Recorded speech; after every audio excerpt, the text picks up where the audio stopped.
There is more wisdom in your body than in your deepest philosophy. What is truth? The Romans referred to it as veritas, the goddess Veritas being the goddess of truth. And it was within the Roman mythology and their religion that Veritas gave birth to a son called Virtus, meaning virtue. The god Virtus was deemed and looked up to as an extremely significant figure because Virtus signified and held all the elements which would establish the making of a successful vir, and in doing, find the path to the truth of veritas. Valor, virility, excellence, courage, character and worth, these were the attributes of Virtus, and that being the path to veritas. Something often found within the deep, most meaningful mythology is this idea of finding one's inner strength to face the unknown, for a boy to become a man.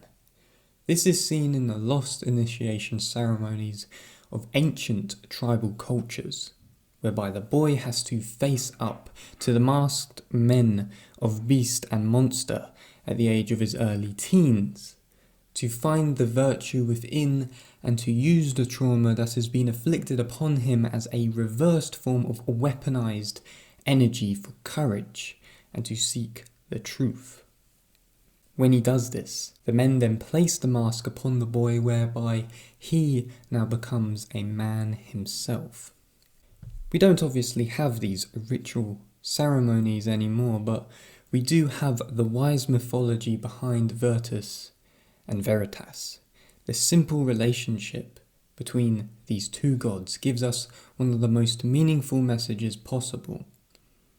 That to reach the truth, to reach and discover Veritas, one needs to become Virtus. One needs to embody the characteristics of Virtus and virtue to make the unknown known. To reveal the truth of the world, one needs to face it with virtue, ambition, and courage. That is how a warrior is to know the truth of the world, by asserting their will to power to discover the truth. This is why the god Virtus is paired with Honus, the god of honour, that through the attainment of virtus and virtue, you are then respected with honour. This virility within the god of Virtus makes you honourable and respected, turns you into a vir, and is that which is moral and good in the eyes of the Romans. Hence the writing of Nietzsche by that wisdom is a woman, and love's only a warrior, for if the truth is wise, then truth is the goddess of Veritas. This is why the Romans were so successful and why they could develop such a powerful empire that expanded for miles, because their understanding of truth was much more grounded in reality than any other, one which was based on physical ability, will, instinct and virtues, which commanded the understanding and difference to revealing what a weak boy and a strong man actually is.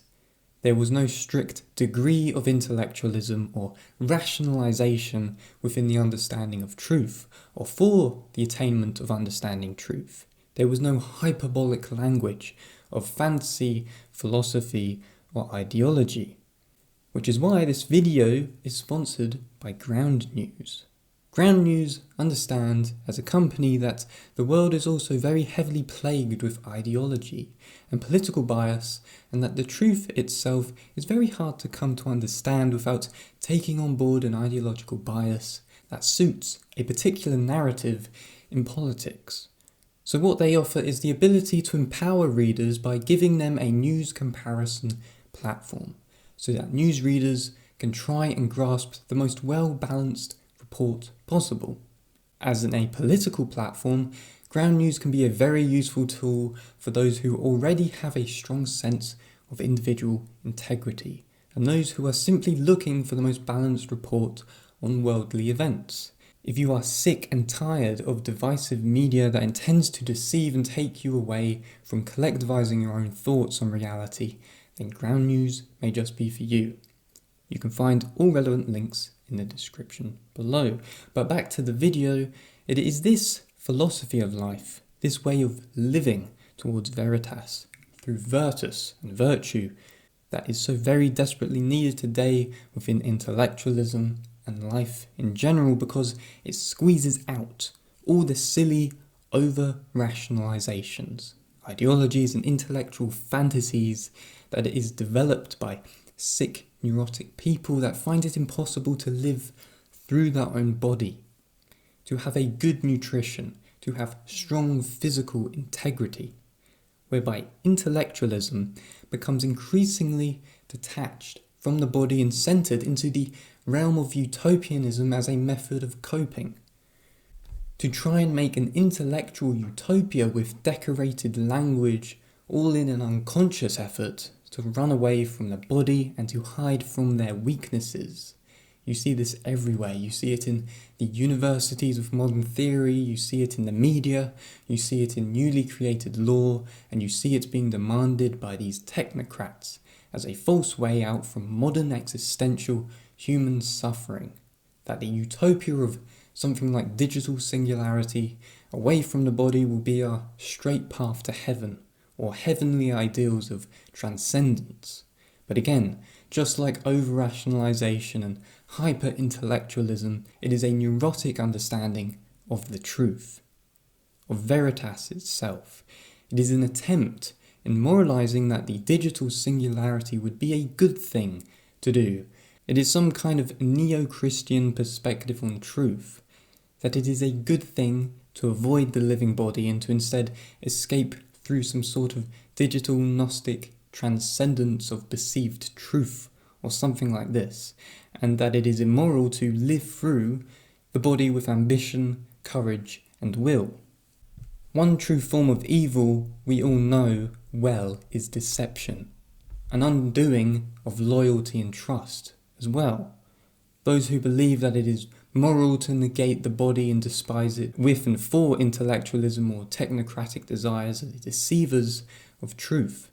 And it is these people who we allow to run the world, to be in our governments, to be the deceiving fat, unhealthy slobs, which we call health ministers, and the neurotic, ideological fools which command and run the idiotic education systems who desire to teach our children complete, utter crap. Democracy was a good idea from the Greeks, when the people would be educated properly, but when the people are not educated properly, democracy becomes dangerous. It is so easy to deceive people who are poorly educated, whereby the virtues which we use to recognize a good leader dissolves, whereby values of what is veritas and virtuous becomes unknown. It becomes a reality whereby the populace either never learn or completely forget to understand what is right for their own people. What is the point of a democracy, you may ask, when the society itself doesn't care to aid the function of teaching people how to think? Democracy will then develop into a futility, and in so doing will stop to exist anyways because of society's impotence and mediocrity to not care anymore, to not know or be taught how to care to begin with.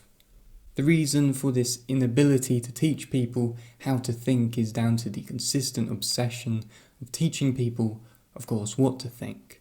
Their own ideas of over-rationalized fantasy that is continue on through particular theories of interest, neurotic intellectualism as fact, as what you should think, ways in which you should see the world, with people walking around about referring to themselves as an extension of someone else's ideology and idea. We people are stuck in our heads, and we have developed a long-lived disability for reading books as coping mechanisms for misery, as a coping mechanism to escape ourselves from fear by trapping ourselves inside a pretty palace of illusional books of wonder. A many reason why Ludwig Klages wrote, "A man who cannot climb a tree will boast of never falling out of one." In other words, a person who cannot step up to the plate of life will most likely start detesting life itself and start making illusory rationalizations to support their distaste towards virtue. Make virtus their enemy when deep inside their soul cries for inner courage. What good were all, the big philosophical intellectuals of the past 200, 300 years? Very few have any value at all, because most of them are just left hemispheric chatterboxes that don't offer any practical value to life for any regular person today. If we were to have such intelligent thinkers of enlightenment and philosophy in and from the 18th and 19th century, why are we in the mess we are today?